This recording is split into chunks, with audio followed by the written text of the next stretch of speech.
8,850 meters, the mountain has stirred the imagination and courage of man for centuries. Hundreds have died trying to climb to its summit, and now a city slicker with a borrowed sleeping bag but a lot of heart is about to attempt to trek to its third base camp. This is the Everest Podcast.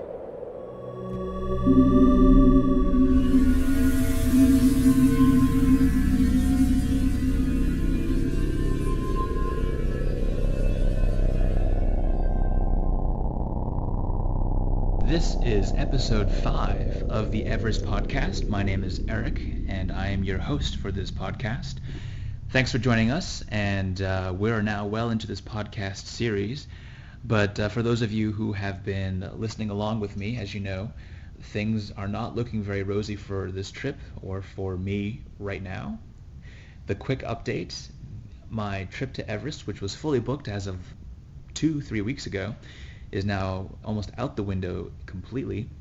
Just a few days ago, the Chinese government decided to block all tourists from entering Tibet, which includes me, until September the 5th, but that completely throws off my itinerary. And then I learned just the following day that my travel insurance, which I purchased to protect my travels, won't cover me. It will not protect my travels. The irony of it all, I should have guessed with insurance companies. And so now I'm looking for any way of salvaging this trip so I won't lose all my money, and that somehow I'll still be able to go somewhere somehow and do some sort of trek near or around Everest. That's the current situation. Here's the update. As it turns out, with working closely with my tour operator, who has, let me add just right now, been fantastic and very cooperative, it seems like there is now a way for us to cross into Tibet before September the 5th from Kathmandu, from Nepal, as long as we stay around the Everest region to do our trek first before heading on to Lhasa. The whole reason for the Chinese government restriction on tourists is because it's the 40th anniversary of the Tibet Autonomous Region. That's the official stance of the Chinese government. Others will say it's the 40th anniversary of the occupation of China in Tibet, depending on who you are and where you're from. Because of the latter interpretation, there is a worry that there will be protests and riots and general civil unrest in Tibet given the anniversary. So part of the reason for why China is restricting tourists is, obviously for our security, but also because they just don't want foreigners seeing their dirty laundry.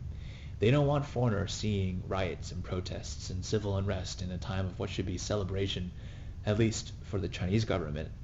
So that's the reason, and given who they are and the fact that they're a communist government and have a history of passing these sudden edicts that really have that pass no concern or put any thinking into the people that it will affect, they have suddenly decided to block tourists, and that's the way it's going to be, and we've got to deal with that.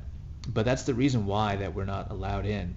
But because of the fact that most of these quote-unquote celebrations will be in the Lhasa area, my tour operator believes that he'll be able to secure for us a special Tibetan permit to let us cross the border before September the 5th into Tibet and trek the Everest Base Camp 3 trek, and then ultimately head into Lhasa, but this will be after September the 5th. So that's the hope right now.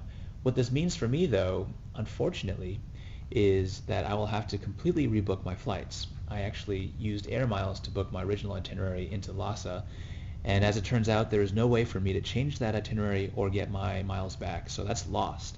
I won't name the airline just yet, but I'm hoping that they will come around and, again, like my travel insurance company, do the right thing, which is recognize the fact that because I can't complete this itinerary, not on my own volition, but because the Chinese government has prevented me from doing so, the right thing for them to do is to refund my miles.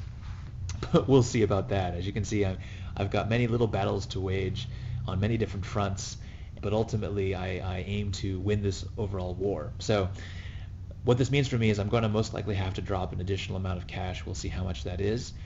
to route myself a completely new flight itinerary from the United States into Kathmandu and reverse my itinerary and start from Kathmandu and head into Lhasa. We'll see how that goes. I'll keep you posted. Thanks for listening. Stay tuned for episode 6 of this podcast, and I'm as excited and interested and curious as you are as to see what actually happens with my trip. Thanks for listening.